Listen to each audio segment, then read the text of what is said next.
Junior NTR అభిమానులకు సంక్రాంతి పండుగ కాస్త ముందుగానే విడుదలైంది. న్యూ ఇయర్ సందర్భంగా విడుదలైన దేవర కొత్త పోస్టర్ ఫ్యాన్స్లో కొత్త ఉత్సాహాన్ని నింపింది. ఇక జనవరి 8న గ్లిమ్స్ విడుదల కాబోతోంది. అయితే విడుదలకు 4 రోజుల ముందుగానే అభిమానులు సోషల్ మీడియాలో రచ్చ షూట్ చేశారు. ఒకప్పుడు వేగంగా సినిమాలు చేస్తున్నాడనే పేరున్న ఎన్టీఆర్ త్రిబులర్ కారణంగా స్పీడ్ తగ్గించాడు. 2018లో అరవింద సామెతతో పలకరించిన తారక్ మళ్ళీ 2022లో త్రిబులర్తో సందడి చేశాడు. గత 6 ఏళ్లలో ఎన్టీఆర్ నుంచి 2 సినిమాలు రావడంతో ఆయన కొత్త సినిమాలకు భారీగానే సెలబ్రేషన్ చేసుకోవాలని ఫ్యాన్స్ నిర్ణయించుకున్నారు. అందుకే దేవర గ్లిమ్స్ విడుదలకు ముందే హడావిడి చేస్తున్నారు.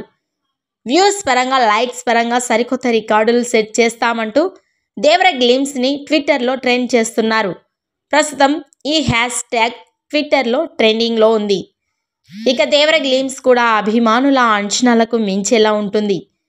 ఈ గ్లిమ్స్తో దర్శకుడిగా ఓ కొత్త కొరటాల శివను చూపించబోతున్నామంటున్నారు.